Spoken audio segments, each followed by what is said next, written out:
Remember that? Before the cock crows, you'll deny me 3 times. I'll never deny you, Lord. As soon as they start pressing him, he cussed one dude out, and then he denied the Lord. They're like, he cussed him out? Read the word. He cussed him. Peter was cussing. So, Jesus had insight. Remember the woman at the well? He was like, where's your husband? I don't have a husband. He said, you were well said. You had, what was it, 5 or something? And the one you with now is not your husband. Boy, however many he had, and the one you got now is not your husband. He had insight. He had oversight, prophetic oversight. He had the disciples who would become the apostles, and he was responsible for raising and training them up. It was a prophetic work that he was doing. And he had prophetic dominion. He was able to speak to a storm, and the storm became peaceful, didn't it? He did it. So Jesus had these advantages, and because he had them, guess who else has them? We do. Prophetic foresight, insight, oversight, and prophetic dominion. See, that's important because we understand prophetic insight. God can give you a word of wisdom, or a word of knowledge, rather. He'll give you a word of knowledge, and it's some prophetic insight. He'll give you a word of prophecy. It's foresight. You see something that's going to come. But when it comes to this oversight and this dominion, it's the actual thing we were put on this earth to do. We're the ecclesia. We're the church. But we're the legal legislators on the planet. So we're supposed to be decreeing a thing. We're responsible for putting the word out there. That's our job. And so with that, this prophetic oversight and this prophetic dominion, see, when Jesus saw that fig tree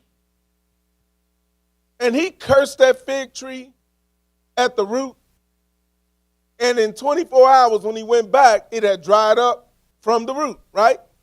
Why? Because Jesus, in his prophetic dominion, he spoke it, and the thing had to do what he said. We have to understand that we walk in this type of dominion. We're the children of the prophets. We walk in that same dominion.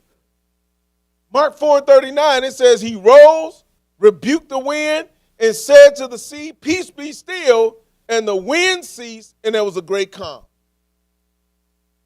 This is a blueprint for performance for people who are in the kingdom. It's a blueprint. You don't like stuff on the campus? Tell it to stop. You don't like stuff on your job? Tell it to stop. And I know this sounds so simple. It sounds like, yeah. You don't like it at the school? Tell it to stop. And this operational kind of blueprint, it's a type of performance standard that's supposed to be in the kingdom. That is standard stuff. We didn't even get to the complicated stuff. We're not doing the standard stuff. The standard stuff, just declaring the thing and it be established unto you. That's standard operating. Our baby should be doing that. We are charged with talking to the government. Stop. Stop being silly. Stop being petty. Stop doing. We are responsible for legislating like that. Y'all can get along whether you want to or not. So anyway, watch this. Go with me to Luke chapter 24. Because Jesus fulfilled everything that was declared concerning him, and now everything that's been declared concerning you must be also fulfilled. It's got to be fulfilled. God's going to bless you, make your name great. Thou shalt be a blessing.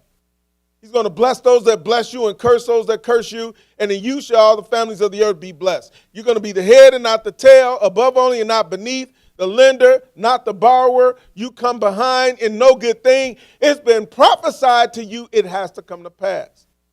Luke chapter 24, starting in verse 44. Watch this. And he said unto them, this is Jesus, these are the words which I spake unto you while I was yet with you, that all things must be what? Fulfilled, which were written in the law of Moses and in the prophets and in the Psalms concerning who?